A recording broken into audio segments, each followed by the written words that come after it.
Vamos lá, né? A pedidos, né? Enquanto essa semana a gente teve um pouco de inconsistência no nosso site, vou falar, conversar um pouquinho para vocês qual era o grande objetivo, né? Ainda é o grande objetivo da nossa aula. Era exatamente como a gente já fez toda a análise de ambiente, agora de fato a gente vai entrar na estratégia, no planejamento da estratégia, tá bom? E aí eu disponibilizei para vocês esse artigo aqui, que ele fala sobre o pensamento estratégico organizacional. Nesse momento inicial é muito bom a gente entender, de fato, como foi que começou. Como foi que inventaram? Professor, como foi que inventaram esse negócio de estratégia? Do nada, foi? Uma pessoa acordou e disse assim, é estratégia. E aí, não foi assim, né? E esse artigo exatamente trata desse ponto da evolução e a gente vai tratar um pouquinho com vocês sobre isso hoje, ok? Vamos lá. Aqui tem um resumo, né, do artigo, mas eu já vou de fato, a gente vai conversando sobre ele ponto a ponto, tá? Primeiro, o grande objetivo desse artigo é falar, como eu expliquei já, como a estratégia se desenvolveu no campo dos estudos das organizações. E aí ele fala que é importante a gente entender isso, né, como a estratégia se desenvolveu, porque, primeiro, a estratégia ela está muito conectada com o desempenho das organizações. E aí, esse desempenho também está associado à capacidade desses gestores definirem e implantarem as suas estratégias. É exatamente aquela questão: planejar, estabelecer metas, estabelecer objetivos e, de fato, implementar esses objetivos nos negócios, tá bom? E a gente já vai, de fato, inicialmente entender os antecedentes históricos da estratégia. E aí a gente começa aquela coisa bem cansada, mas a gente tem que começar, né? De onde vem estratégia? Estratégia vem do grego estratégia, né? Aquela brincadeirinha, um meme que tem. E exatamente a estratégia ela começou nas organizações militares, né? Os registros escritos vêm de fato do Sun Tzu, A Arte da Guerra, aquele livro super conhecido e tal. E nesse ambiente da guerra com a estratégia, a gente tem estratégia como uma compreensão, certo? Do ambiente, do contexto geográfico, das características do exército e eles dois de forma combinada. A partir dessa visualização, onde as organizações entendiam como as estratégias, o exército entendia como essas estratégias estavam organizadas, o ambiente geográfico, o ambiente, quem se tinha quantas pessoas, a gente vê muito isso naquele filme 300, né? Que eles entendem, olha, eles vêm pelo mar, não, eles vêm pela terra, quantas pessoas tem envolvido no exército deles. Então, a estratégia, no conceito militar, ela vem exatamente nisso. E aí também surgiu-se que a estratégia nessa experiência militar propiciou aqui, de fato, um senso de posicionamento contra um oponente inteligente. Então, exatamente eu vou entender como é que está o meu concorrente, né? E aí, exatamente, a gente vindo para estratégias empresariais, vem ao contexto de como sondar um concorrente, identificar forças, fraquezas, ameaças, oportunidades e tal. De fato, o objetivo da estratégia no âmbito militar é entender como funciona, qual o contexto que o nosso concorrente está, tá? E aí, houve várias evoluções e tal,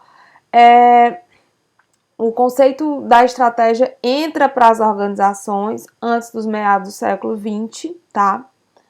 É de fato rara, né? E só era encaixado, se utilizava, dos poucos que se utilizavam, era no ambiente de ampla competição, tá? Então, quando se utilizava, era no ambiente de ampla competição. E isso foi muito claro no contexto econômico norte-americano, que aí eles realmente contextualizavam de como é que era essa visão estratégica. E o CEO, né, o executivo da General Motors, o Alfred Sloan Jr., em 1923, desenvolveu uma estratégia baseada em forças e fraquezas do seu maior rival, que era a Ford. E aí, daí surgiu os dois conceitos do carro do ano e o portfólio de marcas. Então, onde a gente tem o carro do ano, né, qual o nosso carro do ano para se desenvolver, e o portfólio de marcas dentro da General Motors. Quando a gente vem para o contexto acadêmico, a gente vem com o Ronald Coase, né, quando ele vê a natureza da firma, questionando por que as empresas existem, qual a influência das empresas no ambiente, na sociedade e tal. Já o Schumpeter aqui, ele apresentou em seu livro uma discussão que defendia de que as estratégias de negócio abrangiam muito mais do que o fixar preço. Antigamente era só o quê? Preço. Preço, custo, demanda, oferta e demanda, simplesmente isso. Mas a gente percebe que é muito mais do que isso as estratégias organizacionais, tá? Ainda nos Estados Unidos, onde se desenvolveu muito, em Harvard principalmente, eles começaram a usar, os professores Kenneth Andrews, começaram a usar de fato a estratégia baseada em estudos de caso. E aí eu posso até falar que foi o início da questão do benchmark, né? Olha, será que eu posso estudar um caso, pegar essa realidade, uma coisa prática e resolver esse problema, né? E já foi uma estratégia, né, adotada para analisar as organizações, tanto pelos executivos, adequando suas empresas ao ambiente que elas estavam realizadas.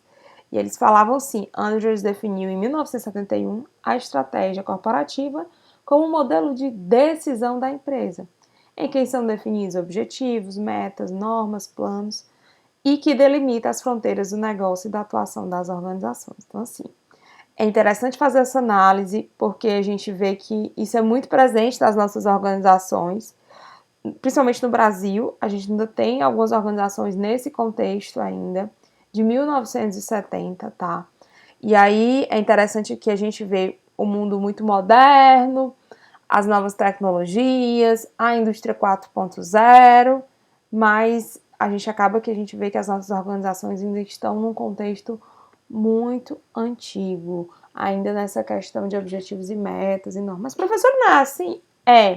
Mas hoje em dia já existem coisas mais modernas, metodologias, teorias mais modernas, que falam que não é só definir objetivos, metas, normas e planos. Mas isso a gente não vai ver agora, a gente vai ver mais lá na frente, tá? E aí, Edith Penrose, que é uma autora na área da economia, ela é muito importante, e ela descreve que, porque antes tinha assim, olha, as organizações elas são uma caixa fechada, uma caixa preta. Ninguém entende, ninguém compreende. Ela disse, não, calma aí. As organizações, ela pode ser considerada como um feixe de recursos, onde as suas decisões influenciam o ambiente externo também. As organizações, elas influenciam todo o contexto organizacional, todo o contexto ambiental, tá? E aí, ainda em Harvard, de 1960, ele já falava assim, ó, a competência distintiva de empresas em um cenário competitivo era produzido pelo ajuste entre fatores internos e externos. Então, assim, se você modular a nível interno e externo, você consegue ter competitividade em um mercado. E aí, Kenneth Andrews, aquele professor lá de Harvard que falou, era o conceito de estratégia, de analisar o ambiente, começa de fato a surgir o acrônimo SWOT, né? Exatamente, análise de forças e fraquezas, ameaças e oportunidades. A partir de 1960 já começam a surgir as consultorias organizacionais. E a Boston Consulting Group, BCG, né, que é mais conhecida, ela foi fundada em 1963. E a McKinsey, né, McKinsey Company, também foi fundada mais ou menos por esse período, tá? E as consultorias, elas começaram a, de fato, desenvolver modelos de análise e prescrição de estratégias, né? Para eles entenderem e até ajudar a resolver os problemas, tá? Nessa aula a gente vai finalizar aqui e me aguarde aí no próximo vídeo, né? Professora já se sentindo a blogger, a youtuber. Até já já!